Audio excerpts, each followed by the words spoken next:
Good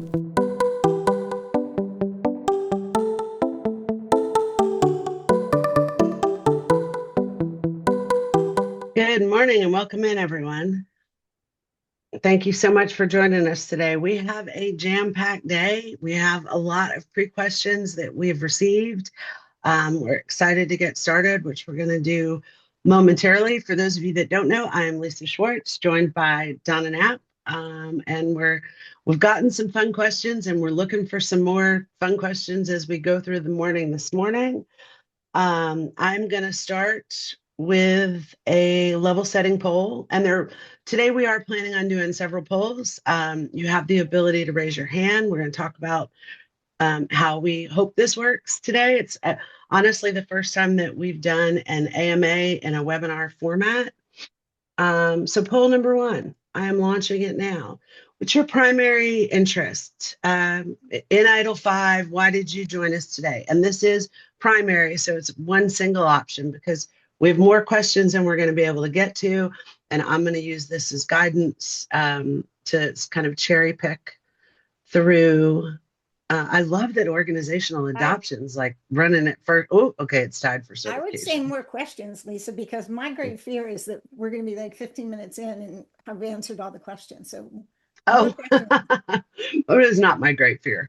All right, so to keep us moving along, we have 74% of the audience so far has voted, and I'm gonna, in 3, 2, 1, end the poll. 3, 2, 1, and Donna, here are the results. So it is organizational adoption, number one at 33%, certification a close two at 31%, transition questions a close third at 28%, and then a few AI governance and no other, please chat in. Nice. So if you can, if you can take us to the housekeeping slide for me, please. Okay, so depending on how you logged in, many of you should have the Q&A box. If you look along the black bar at the bottom of our cute little pictures, if you don't see the Q&A box, click on more and you should get to it. We're very much hoping that you guys are going to be able, most of you are going to be able to access the Q&A because you can upvote questions. So if questions start coming fast and furious, we'll ask for people to upvote so we can decide. If you're in a configuration that doesn't allow the Q&A panel for you, then please use chat. But when you chat in, if you could just do a capital Q and then the question, so that regular chat and question chat will be easy for me to disseminate, I would appreciate that. And remember, raise your hand. We're gonna call on you. If you prefer to be called on, we can do it that way. If you prefer to put your question in the question box, that way I'm gonna be doing my very best to monitor all the things at once. And it is time, I believe, for our next poll, Donna. And they got moved all the way over to my third screen and I can't see them. Well, hold on. All right, sorry about that.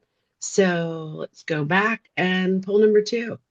So this is, for those of you that are with us today, what is your personal certification level?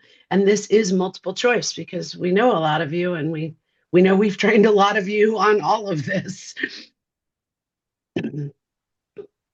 ITIL 4 Foundation or Advanced is a clear front runner, but there's a lot of people here who were with us in the V2, V3 days.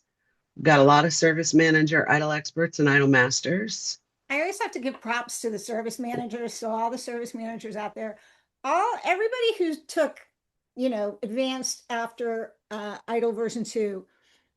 Let me just say that back in the day, we had to take written exams. We had to handwrite our answers to questions. So all you folks who today get to use these cute little online click the right box thing, you got it easy. The service managers are all nodding their head right now going, yeah, man, we had to write out our answers. And Donna, I want to include, And look at the thing. uh, I want to include in I'm putting a link in the chat right now. As you guys know, because most of you have been on a webinar with us before, um, we We always, didn't even introduce ourselves, Lisa. This I is did what, it very yeah, briefly. I said, okay, and joining me is Donna Knapp. all We're like Cher. right. We're Okay, famous. go ahead. No, I'm kidding. Okay, so the Lena just put in the link to the webinar deck. Also, it is all pretty much a subset of the full intro deck. So if you don't, if, you should pull up either one of those today, because the way that we structured this, there's basically this page intentionally left blank so that we can pop around in the deck and answer questions. So I would recommend that you pull up one of those two links. And I'm going to end the poll. It was 82% participated, and 8% of those 82 are already foundation or advanced in 5. Nice. We've got 25% service manager. We have 71% who are 4 foundation or advanced. 41% are 2 foundation or advanced, and only 6% is not yet certified. Stop all the sharing. So, Donna, I think we should start with just an overview of the scheme, if you could take us there. All right. We did have kind of some of our preliminary questions were about the scheme. So we'll answer the specific questions, but let me just give a high level overview of what's going on in this.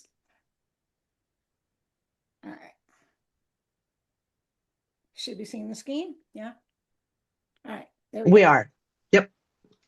All right. So I think the first thing I want to say is that the overall structure of the scheme did not change from 4 to 5. So foundation is still the entry point to the qualification scheme. ITIL master is the ultimate end game. In between that, you have 3 designations: ITIL practice manager, which is very kind of role oriented, and it's oriented to specific sets of practices. We have ITIL managing professional, which is more kind of organizational capability oriented. And then we have ITIL strategic leader. So from the designation standpoint, the overall structure, right, of the scheme hasn't changed, right? Those elements are the same. What's changed is what's going on in kind of specifically the kind of middle level designations. So one of the new certifications that's being introduced with ITIL version 5 is called ITIL transformation. For those of you who have the PeopleCert Plus subscription, you now have access to a draft version of the publication this certification will be based on. It's called How to Implement, but it will be renamed once it's finalized, ITIL transformation. And it's really just that. Think about that word transformation. It is, how do you change your culture? How do you change the behaviors of your organization to enable greater capability by introducing ITIL, by introducing the ITIL framework? So notice that's a new layer that runs throughout these designations. So one of the things that is going to be different about, an ITIL 5 qualification versus an ITIL 4 qualification is that you're going to have to take ITIL transformation in some way, shape, or form. So that's kind of the big picture of the scheme. Lisa, you want me to address some of the specific questions while I'm here, or anything else you want to? Well, let's see if we have any live questions right now. Okay. And And then then the go one ahead. thing, the one other thing I'll say is, so while the designation ITIL managing professional has not changed, the courses that live within that designation have in fact changed. So there are now 3 courses that make up that designation. ITIL product, which is for individuals and organizations that have a product oriented culture. Maybe you've moved to product oriented teams, you're doing product development within your organization. ITIL service, which is kind of the traditional service management perspective.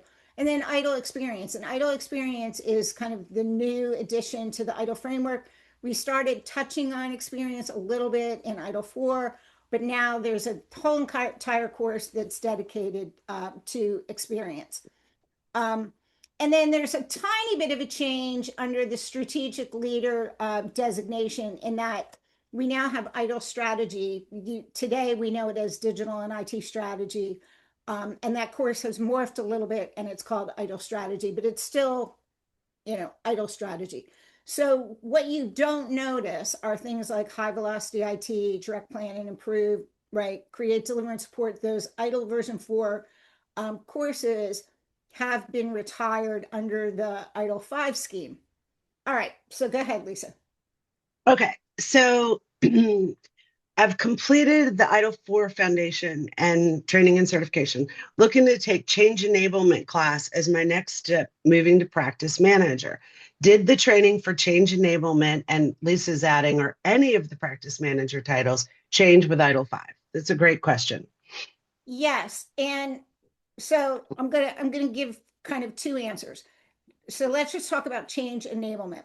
The practices themselves, the official practice guides, which the practice certifications are based on, got updated in 2024. Is that right? Yes. Sounds right.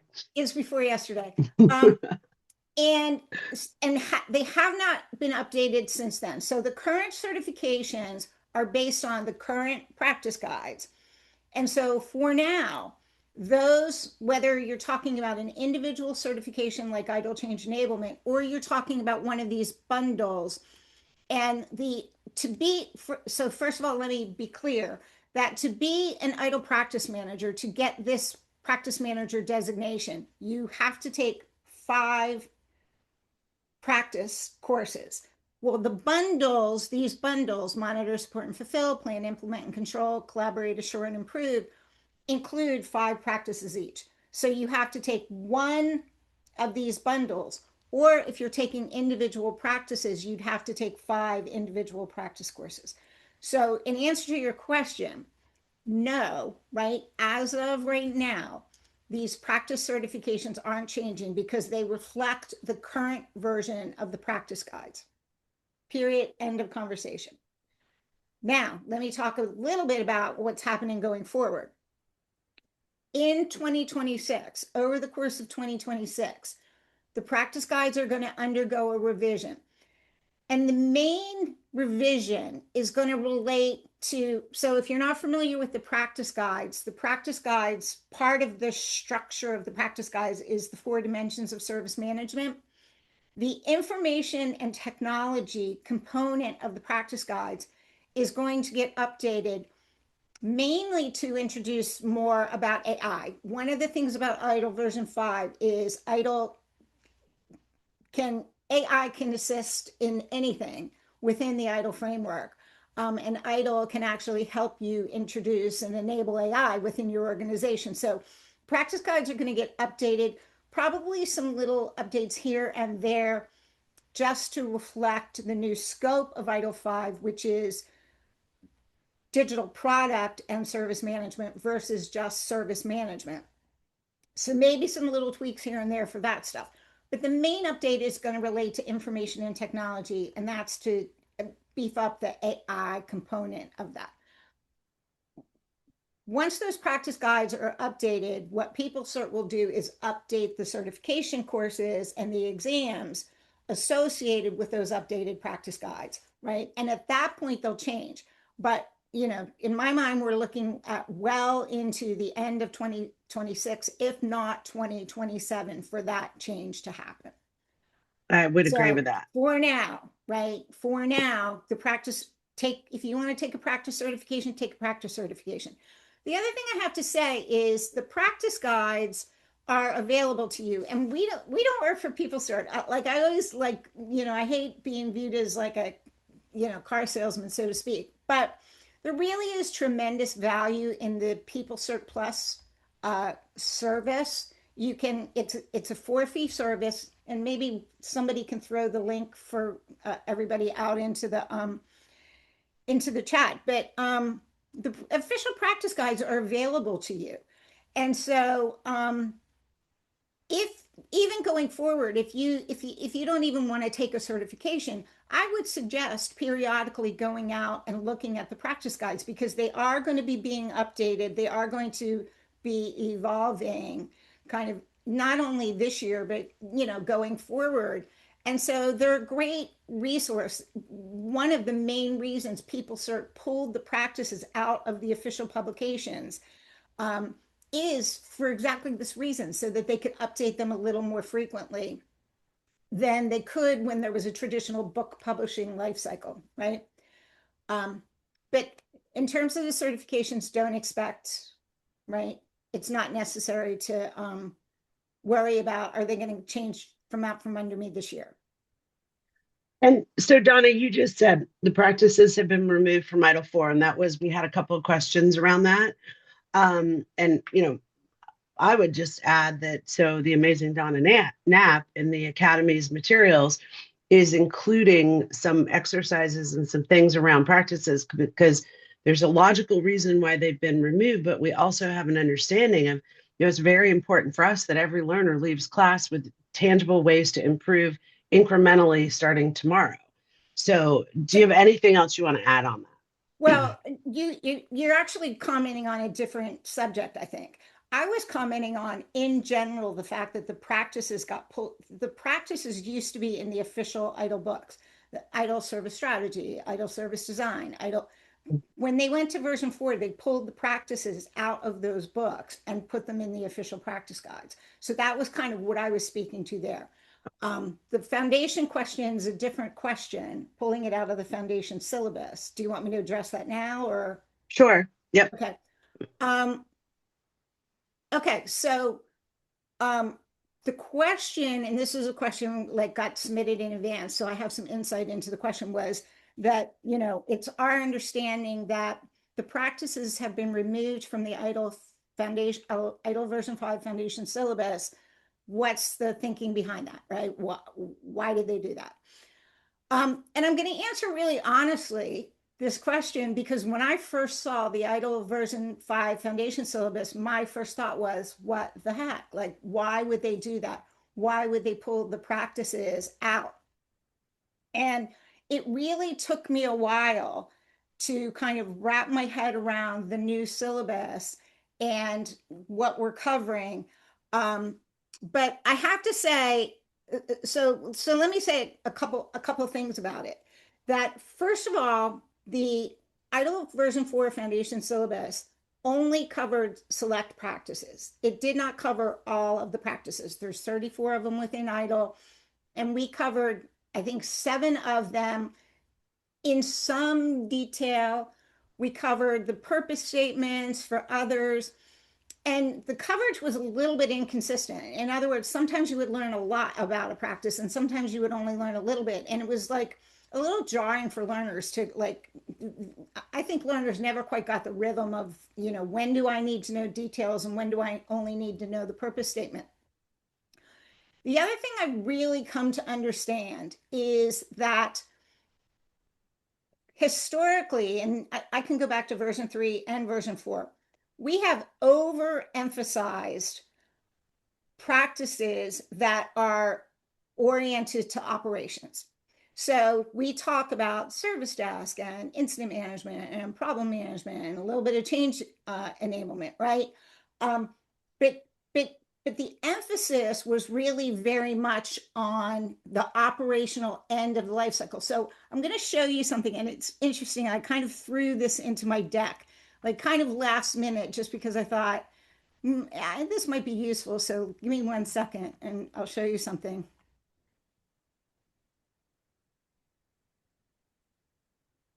Sorry, I'm not finding it. Where's my slide? Well, that's okay. Talk amongst yourselves. Well, here's what I was going to do. I'm going to launch the third poll while Donna's looking for Okay, you her do that. image. Yep. Yeah, I'm So, sorry. I'm just not finding it, but give me one little tiny second. lady, you're fine. Which version of ITIL 5 is dominant in your organization?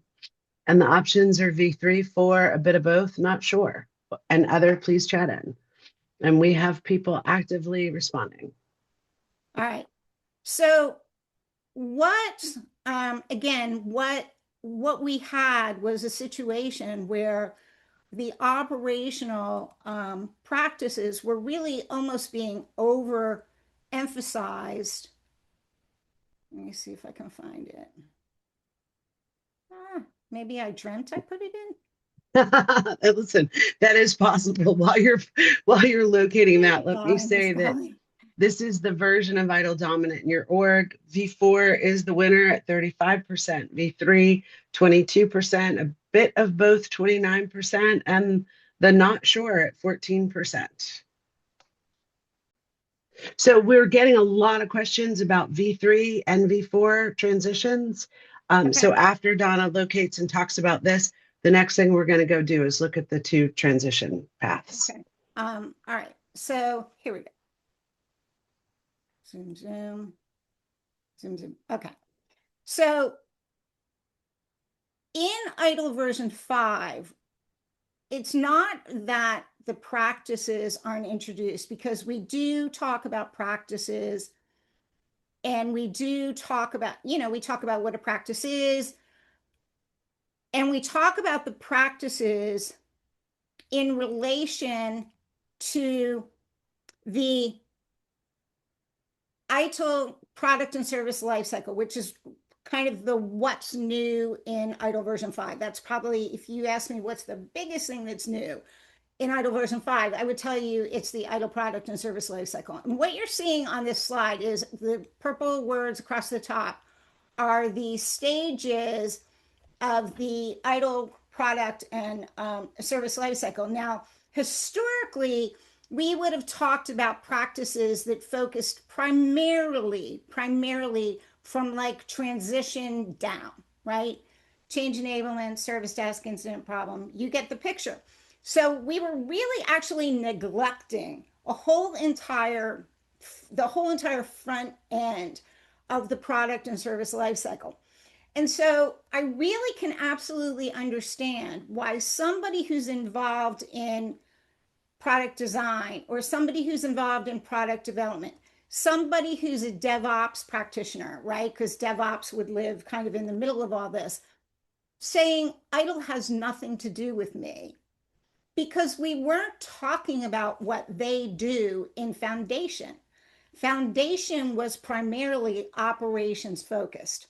So now we've brought in the full life cycle, and what this assignment represents is I asked the students in my ITIL Foundation class, in what stage of the product and service life cycle are their responsibilities, right? What are you primarily responsible for?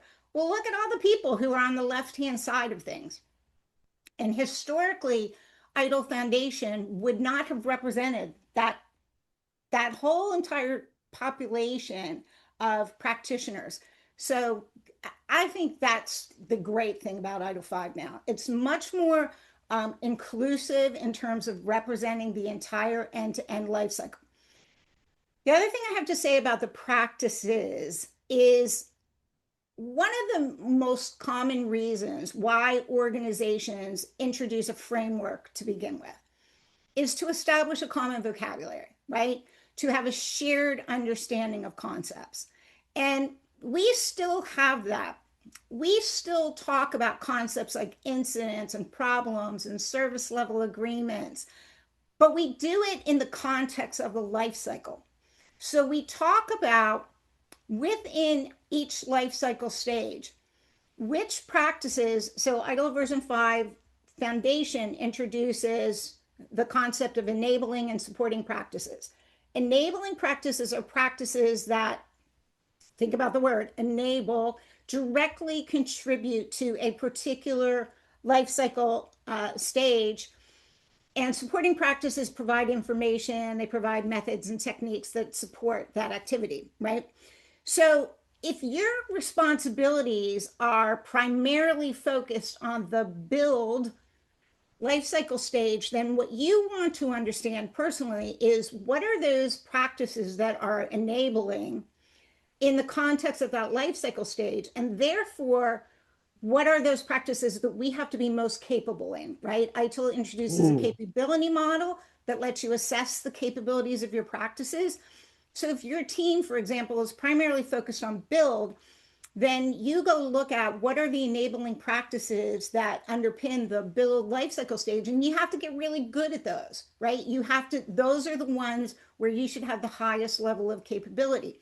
So now, rather than leaving this impression that everybody has to be good at incident and problem and change, which is kind of historically the message that ITIL Foundation was sending, we now have a greater ability to speak to, given what you do, given your role or the role of your team, what do you have to be good at? What practices do you have to be good at?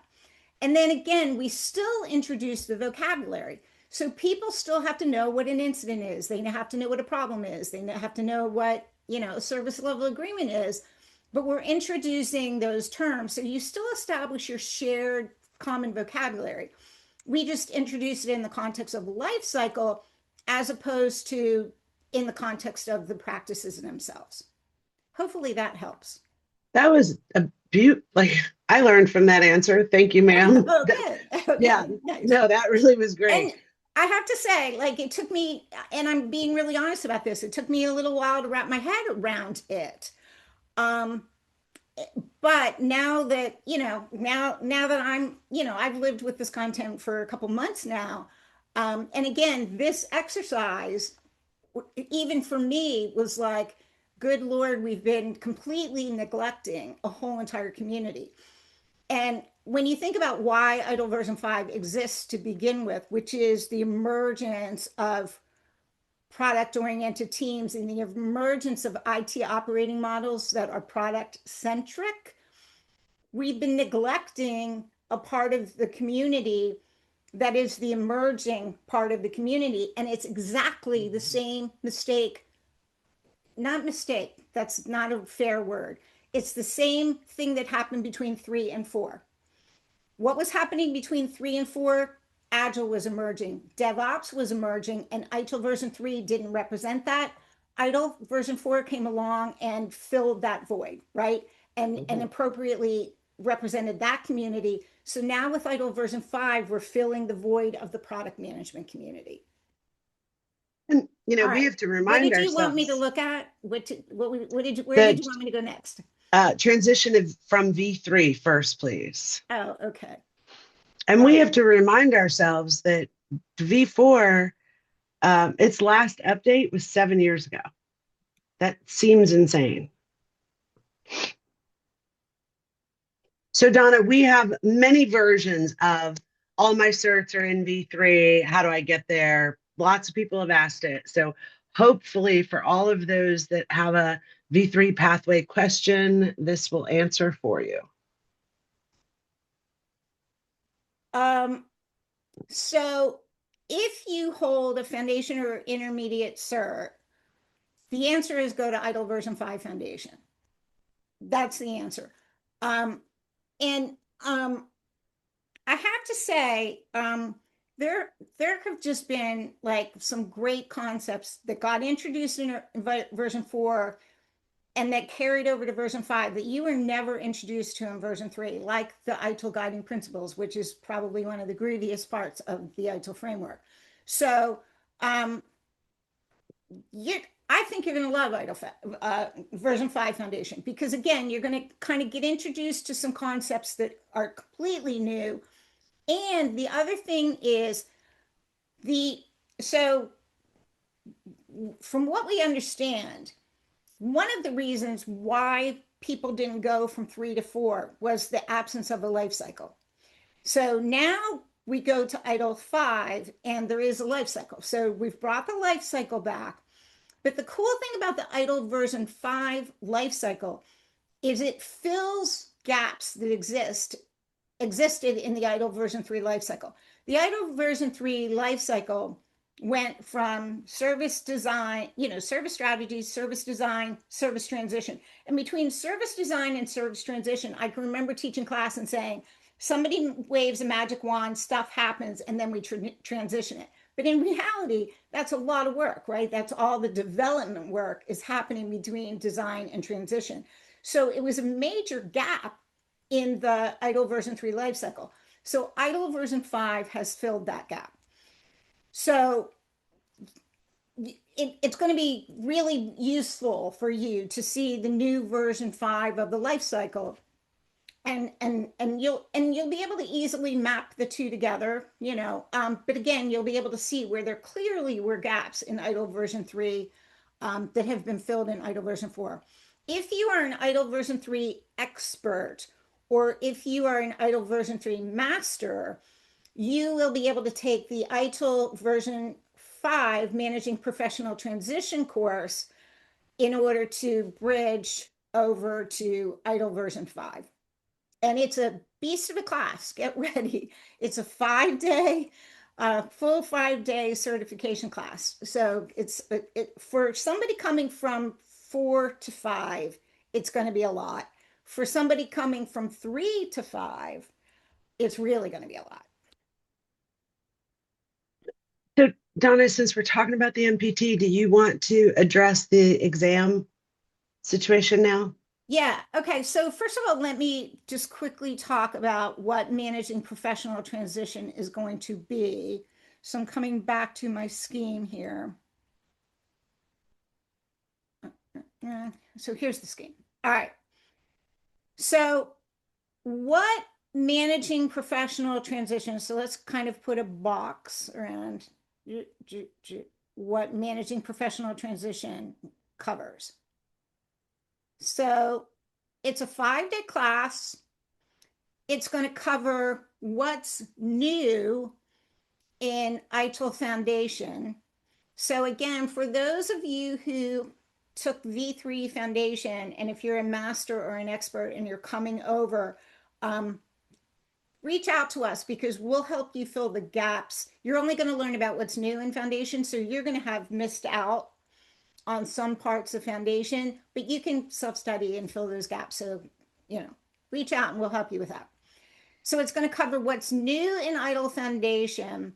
It's going to cover a subset, kind of what's new as well in ITIL product, ITIL service, and ITIL experience.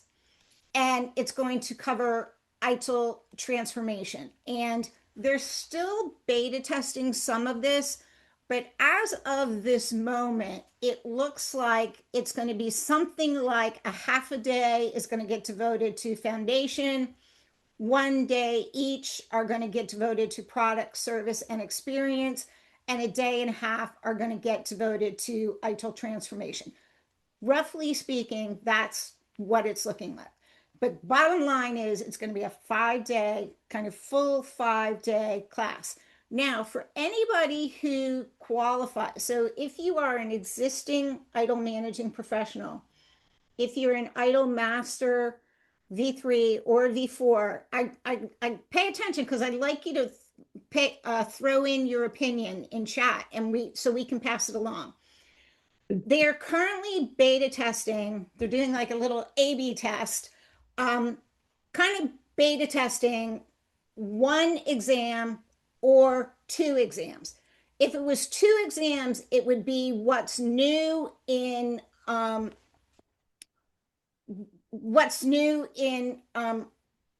product, service, experience, and foundation, kind of the lower part of this. And then there would be 1 exam that's devoted to transformation. So kind of 2 separate and distinct exams that have kind of a clear scope in terms of what they cover, versus 1 exam that would just represent the syllabus, or like exams traditionally do. And I really ask that, we will absolutely pass on the poll results, but I would love for you to throw into chat why you feel the way you do. And this is purely us having an opportunity to pass feedback directly on to people. Sir, this is like we rarely have these moments where they haven't decided what it's going to look like yet, and we have an opportunity to weigh in a little bit. So please throw into chat your thoughts on why you feel strongly one way or the other. So especially if you think two, I would love to hear your perspective on why you think two versus one. But and only because I think one, and so I have my opinion, but I'd like to hear your opinions as well if you think one. So that's what managing professional transition looks like as a class. Wait, Donna, I'm sorry to interrupt, but I just realized I have not heard you say the magic hyphenated word that all, so the foundation exam format is not changing, but all of the advanced classes now have. Yeah. Interesting enough. I kind of keep forgetting about this.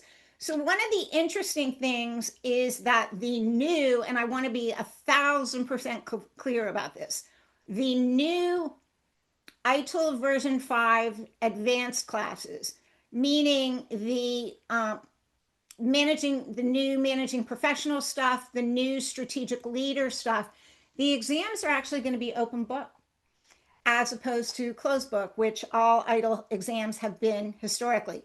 So let me be clear. ITIL Foundation will still be closed book.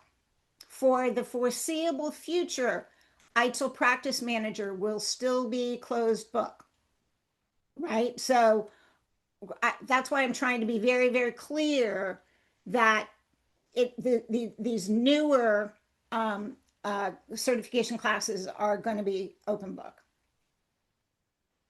Which is, and I get the sense there has been conversation that in probably 2027, when the practice manager courses are updated, at that point, they will likely move to closed book as well. They will consider They're open book. Yeah.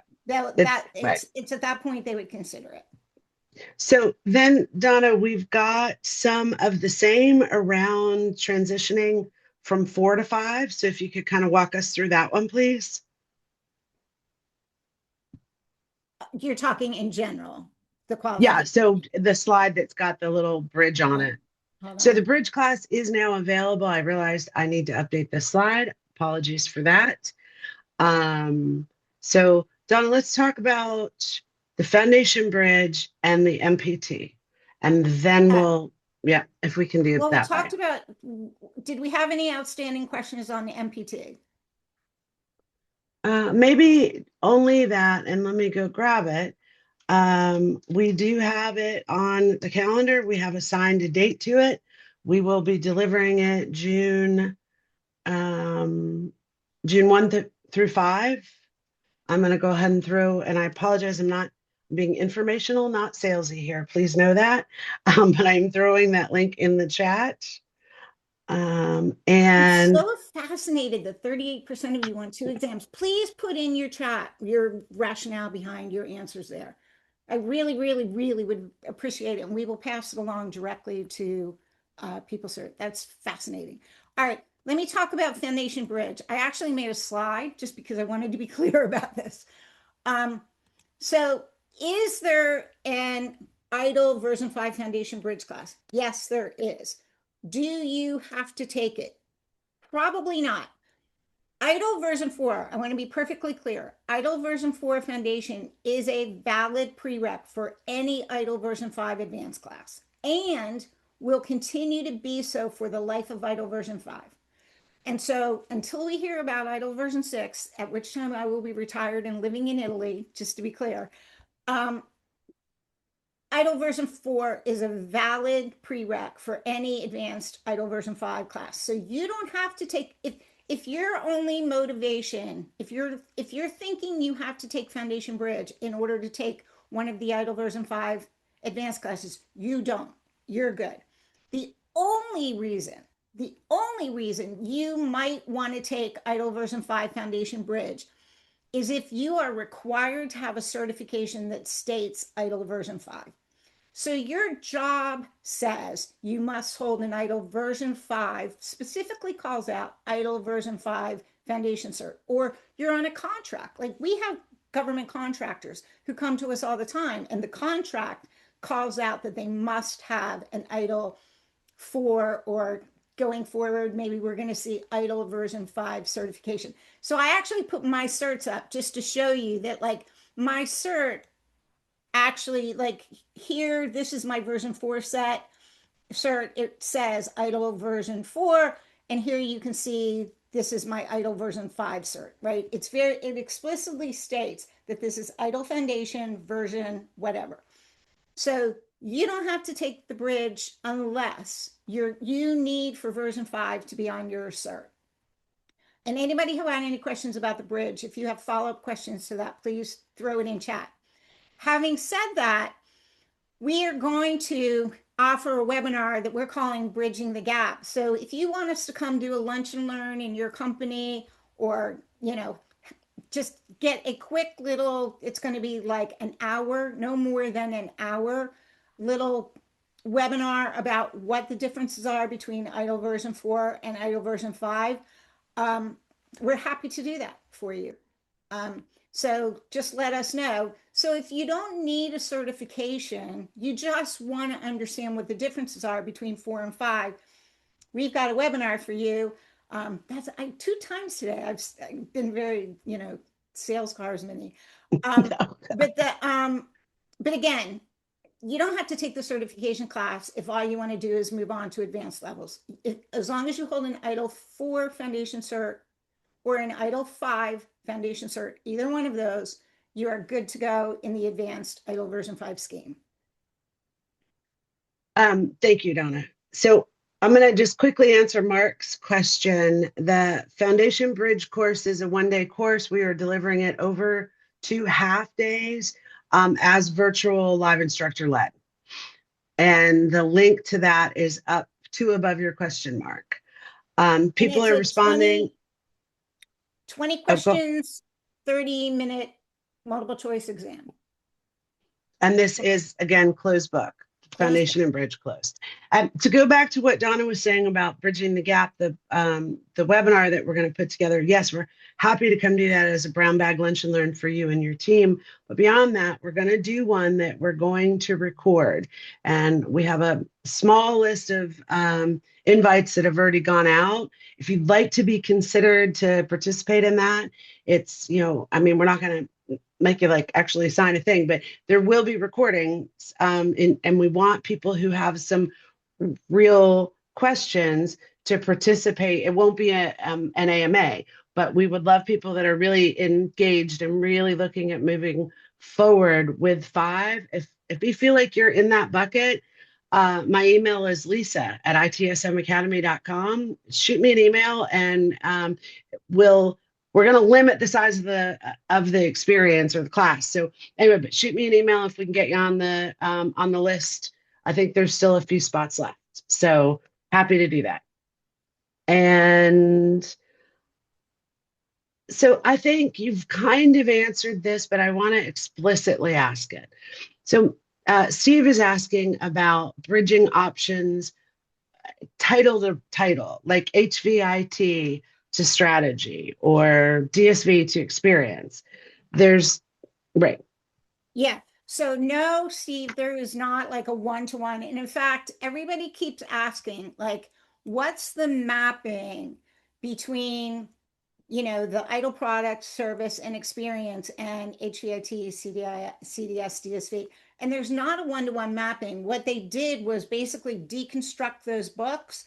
They moved some content around into these different books, but they also added new content into the books. So it's really impossible to say, if you took HVIT that's comparable to ITIL product, are there bits and pieces that are going to be similar? Yes, but there is no bridging. And I shouldn't say all, because, all of these are an accomplishment. Any certification is an accomplishment. But if you hold the HVIT cert, there is no bridge to ITIL version 5 HVIT, because there is no HVIT and there's no direct map to that.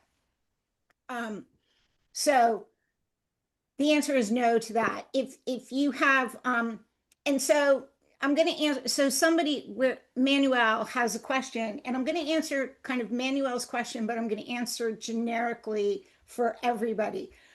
So Manuel says, I'm one ITIL 4 cert away from managing professional. So HVIT, which is my personal favorite class, can I just say? So what's my logical path? So if you're one cert away, I would say take HVIT, get your managing professional, and then bridge over to managing professional transition. So now you're 2 courses, 2 or 3, depending on how they roll with NPT, away from being ITIL version 5 managing professional. So what I am saying to folks is look at kind of how many courses and exams would I have to take to get through the 4 scheme? How many classes and certs would I have to get through the 5 scheme? And there's probably going to be a logical answer. We had one person who had a use case where either way she was going to take like 3 courses. But it was definitely like an anomaly kind of thing. So, but yeah, if you're 1 class away, go ahead and get your ITIL managing professional in 4 and then bridge over to 5. And Donna, to that end, we have the advanced ITIL 4 classes on our website, but they are all currently waitlisted because as soon as 5 was announced, people said, wait, I don't want to do that. I want to go do 5. But there is e-learning available. So if you're 1 class away, the e-learning is built by PeopleCert and it's actually pretty good. So if you're 1 class away, that's what I would do is I would get the e-learning under my belt. So then you're ready for the MPT. I had to think that one through.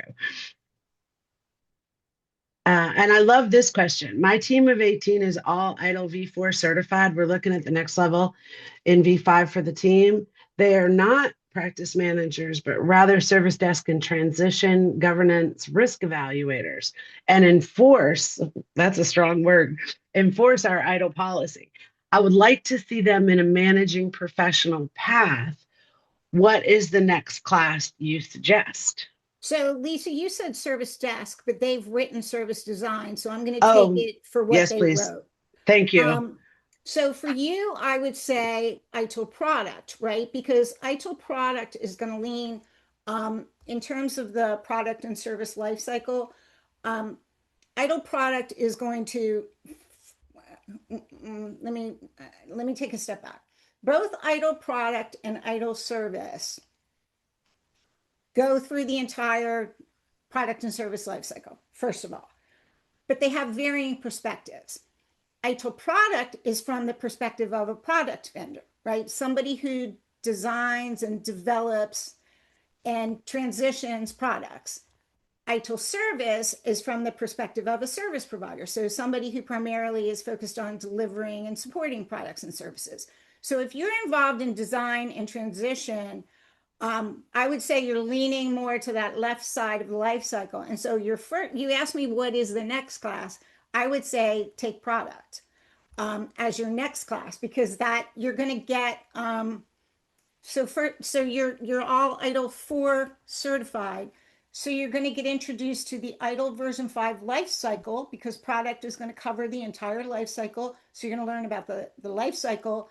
And you're going to have that, it's going to have that product vendor orientation. So it's going to, come from the perspective of people who are involved in activities like design and transition. Governance and risk is kind of introduced a little bit throughout. I would say that, and it's a coming soon, but notice on the right-hand side of the scheme, there also is a new class that's going to be introduced called ITIL AI governance. Now, it doesn't put you on the managing professional track, right? It's not part of the managing professional qualification. It is a complementary publication. Notice that ITIL Foundation isn't even a prereq for it. But it's a new course that's coming that you might kind of want to tuck into the back of your mind as something you might want to send at least a couple folks off to in order to get a little bit on that perspective. Also, in ITIL.com now, there is a white paper on ITIL AI governance, which is the body of knowledge that this certification is going to be based on. So you have the ability to today get access to the content, but again, expect it to be refined, right, as they get closer to providing that as a certification.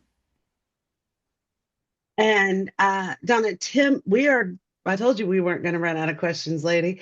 Tim's asking, does ITIL 5 also incorporate concepts from CSM, which I'm assuming experience does, but I don't know Well, how deeply. so can you, Tim, just spell, are you customer service management? What does CSM stand for in your world? Just I want to be clear because I work for somebody that uses acronyms all the time, and I have learned that I need to clarify, hint, hint, and Use she's all on your this words, call, by the Lisa. way.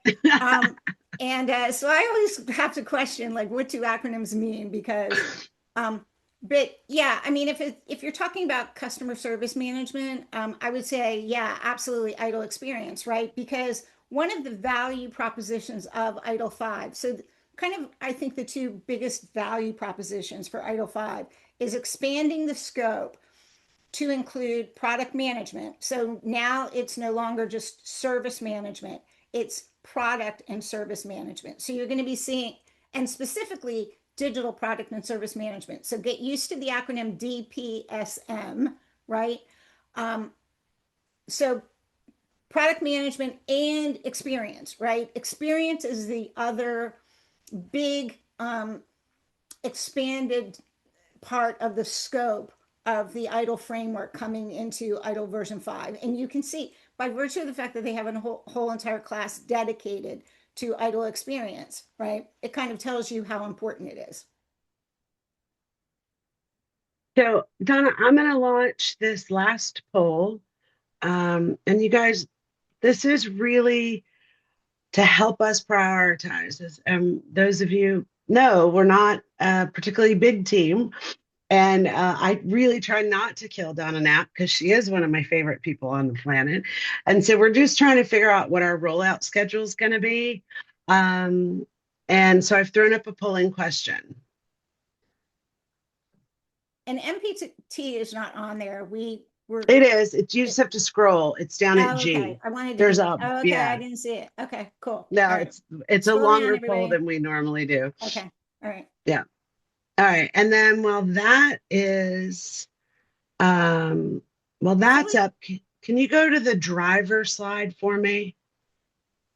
the driver side. And I also want to mention, I want to make sure I answer my friend Mike Cardinal's question. So uh, the Oh yeah. driver side, Let me get back to drivers. I'm isn't sorry. it?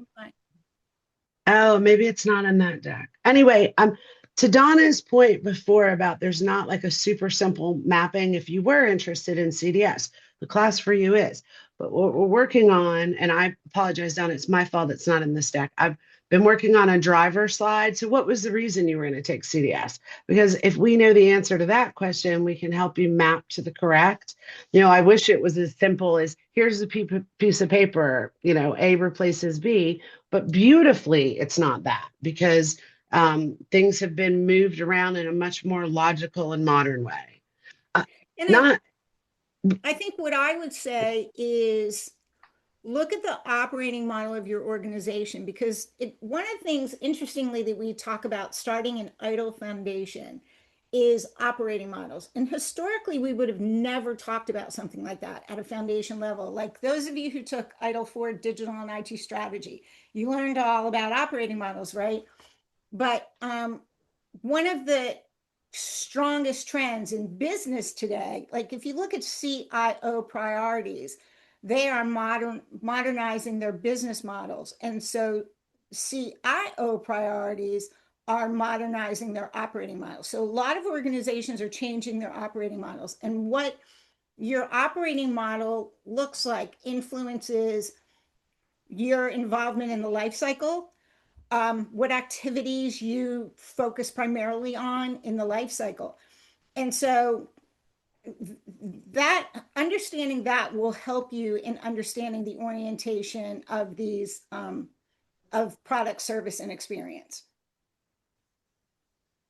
Because if your operating model, if you design and develop and deliver internal custom developed products and services, right? So idle product is very much going to lend itself to you. If you are an organization, so early in my career, I worked for a company that provided help desk outsourcing services. All we did was help desk and all we did was incident management. That's all we did. All we did was the support lifecycle activity. That's all. So that, ITIL service would have been much more appropriate for my organization, given what our operating model was. And then, Donna, which of Mike's questions? The overall scheme intent, the maturity model? Well, so I want to answer the maturity model because I've had this, I feel like I've had this question in other webinars as well. Is the ITIL maturity model changing?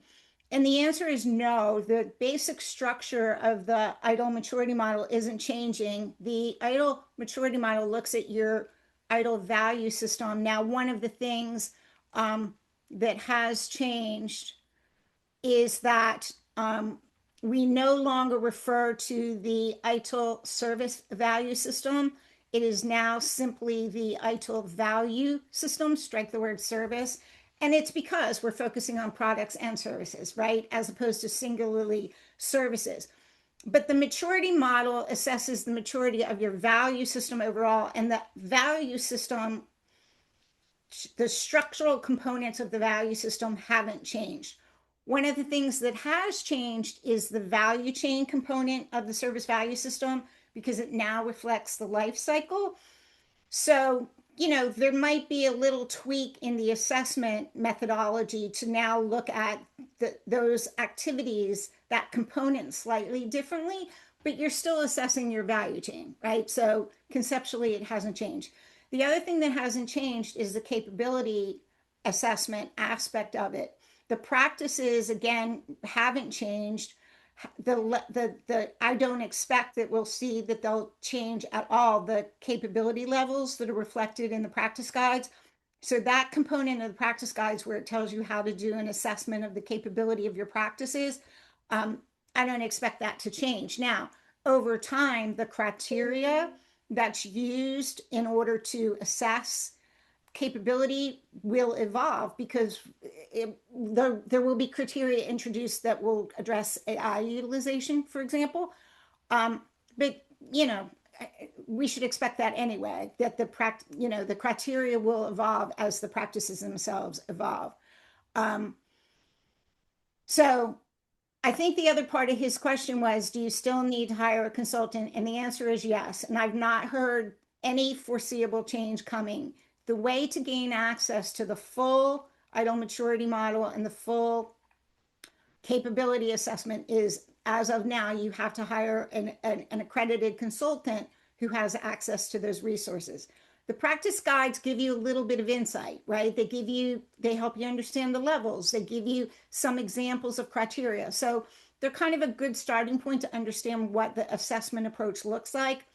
But in order to gain access to the full model, you have to hire a consultant.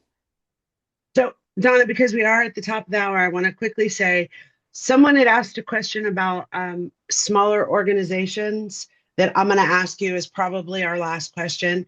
If you need to drop top of the hour, there is a short survey at the end, and that survey includes what topics are you interested in.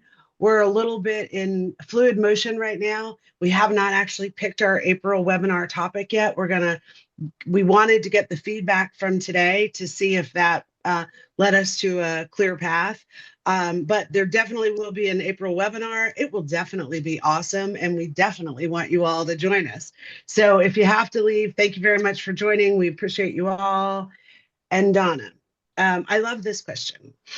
How will ITIL 5 benefit a smaller organization or an organization that relies on commercially available products and services versus developing those products and services internally? Yeah, I love it. So first of all, this little bit speaks again to your operating model, right? So an organization who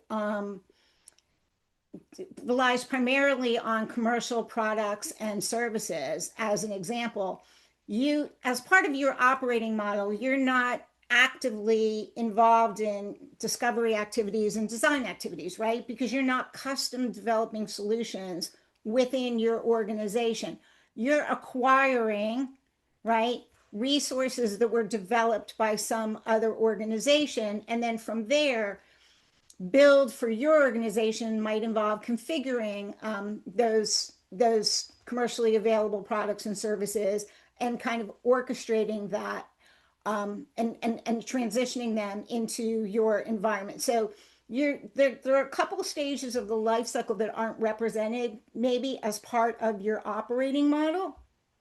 But here's the reality: you deal with suppliers. You're the and so you have to understand the end-to-end life cycle. You have to understand the supply chain. Supplier management, service integration and management is one of the biggest challenges that organizations face today as we've added more and more and more suppliers. So you absolutely do need to understand the end-to-end life cycle because you've got to orchestrate it. Even though you're not handling some activities in the life cycle, you have value streams that flow through those activities. So even if you have a product vendor who is developing stuff for you, and maybe you're even relying on that vendor for support activities, again, you have to manage the flow of work in and out of those activities. So you absolutely have to understand the big picture end-to-end life cycle. I think the fact that ITIL 4 introduced value streams and ITIL 5 is doubling down by bringing in value stream management, which is one of the stronger trends in IT today. It really, you know, speaks to, I think, the situation small organizations are in, that you probably are relying on suppliers. And how do you orchestrate all of that? How do you keep work flowing across not only your organization, but across your supplier organizations? Yeah. And how do you make sure, too, that you're actively participating in the feedback loop, right? You should be providing feedback on how hard or easy it was to implement that product. How hard or easy is it to run that product? How hard or easy is it to support that product? So you really have a responsibility to be part of that feedback loop that lets your vendors continually improve.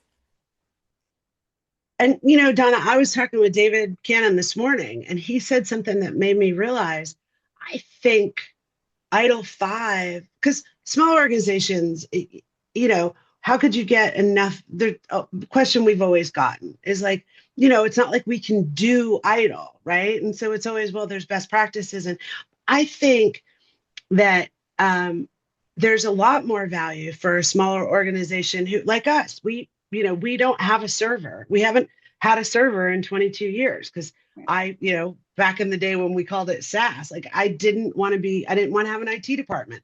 I Right. didn't want to have a server. So for an organization of our size, really understanding, I think V5 is so much more valuable for small organizations than V4 was. Well, and add in all the other things we've been talking about. Experience is a priority for everybody. I don't care if you're big or small. You have to care about experience today. You have to learn to think about outcomes as opposed to just delivering, uh, outputs. Outputs. Yep. Automation and AI, like ITIL 5, there's much more emphasis on leveraging AI. If you're a small company today, you should absolutely be leveraging AI. It gives you extra hands within your organization. Also, I think, the practice guides, one of the things, not all, but some of the practice guides is do a really good job of giving you different views of what a practice could look like. So you Mhm. have to figure out what is just enough structure. We have a class called CPDE, and I teach minimum viable process. What's the most scaled down version of a process that you need in order to be under control? So that's what if you're a small organization, that's what you need to figure out. And so the practice guides can give you guidance on that. How to, what are the minimum critical activities that you need to have in order to build capability? And then how can you leverage automation and AI right, in order to improve the performance of your practices. So I really do. I think there's a lot of great stuff in ITIL version 5. I don't care what size your organization you're in. ITIL has always been about adopt. In other words, look at the best practices, understand why they're viewed as practices, think about your circumstances, needs, and goals, and then adapt from there. And that hasn't changed. So, Donna, we've got one more question. We've got a lot of people hanging out with us. So I'm going to go ahead, if I may. Um, how does ITIL 5 distinguish product and service? Oh, okay. So this is another one where I was like, this, let's build a little slide. So let me see if I can quickly find my little slide because um for those of you who've been around for a while, like I'll give you a personal opinion. I have never quite frankly seen what I think is a decent definition of product versus service. Um, and kind of ITIL's definitions aren't perfect. Sorry, I thought I had a slide. Oh, here it is. Yay. Um, I know, I was all excited. I was like, um, so, I don't think ITIL's definition of product is, perfect, but there's, Google distinguish between product and service, and probably any of the answers you get back are going to be really unsatisfactory. So product is a configuration of resources designed to offer value. As service is a means of enabling value co-creation. The easiest way to explain this is to give you an example. So if you look on the right-hand side, something most of you are probably familiar with is banking, right? You have a bank, you go to a bank and you utilize their services. So retail banking is a service. If we look at the products that enable, and think of products as being more tangible, I always hesitate to use words like physical because it's kind of not It's appropriate. not. They're more tangible, right? So if you have retail banking, some of your core products are going to be the platform itself, your mobile banking app, right? Your web portal that people log into. Hopefully that makes sense, right? That your ATM network, right? They're kind of more tangible components, and the service is the enabler, right? Think about that word. So for those of you who have, a bank, you probably have an online banking account. You log into your account and you can see, right, what's going on with my checking account, what's going on with my savings account. So the products kind of underpin that end-to-end online service that enables you to utilize, right, the services of your bank. And so hopefully that helps.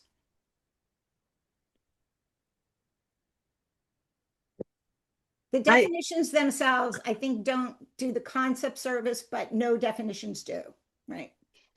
so I, those are the ends of our questions. Although Donna, I'm disappointed. I don't know that we've ever done a webinar together before where you didn't say the magic word. Well, like I feel like I don't know where he would have come into the Uh, conversation. Usually when you're talking about CPDA, so I actually Oh, put in okay, chat yeah. the hashtag Donna said Deming. I just need for you to I say it taught so I'm not a liar. It's funny. I taught CPDE last week, and there was one morning where I said Deming 5 times, and they were all my class. The people in class who know me were like cracking up because they were like, "It's 10 o'clock in the morning, and she's already said it 5 times." So, to everybody that enjoys playing Donna said Deming, you're welcome. Uh, Jerry has a really good point. I always think of, gosh, I remember us talking about this in VTager. I always think of service that bundles the product a company builds with the support. You can buy a service. That's a, yeah. A lot Um, in digital, in particular, like when you talk about digital, and one of the things we talk about in ITIL 5 is that most digital products, or I would say almost all digital products, are enabled by services. So think about, if I have Microsoft 365, right? Well, we have an online account, we have a account, a service we acquire that as a service through Microsoft. I'm using the 365 product, but we have an account, right? That represents the overarching service. And it's mainly like access to the resources as opposed to, an old school traditional product where you'd bring home a whatever, you know, Floppy disk. disc or whatever. Yeah. I don't even know if there is any such thing. I guess recently I saw in Staples, the box with the TurboTax, but it was a piece of paper that told you how to go online and download it or something. I don't Probably. know. Um, All right, so we did it. It was a little over time, but so thank you guys all for joining. I Like I hope that said, helped everybody. I will be sending out a or doing another update via social media. So if you aren't following the Academy, please do on LinkedIn.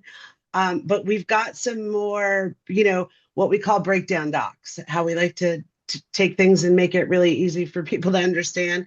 We are working on a new series of those around ITIL 5. So follow the Academy, connect with me and Donna, and yeah, it'll be as soon as we're done with them, they're getting out in the universe. So All right. Timothy Moore, who is your customer service management cert from? Who accredits that cert? Just curious, FYI. But thank you, everybody. Appreciate your feedback. We miss you too, Jerry. Thanks all. Okay. Have a great day. All right. That's it. We're calling it. Bye.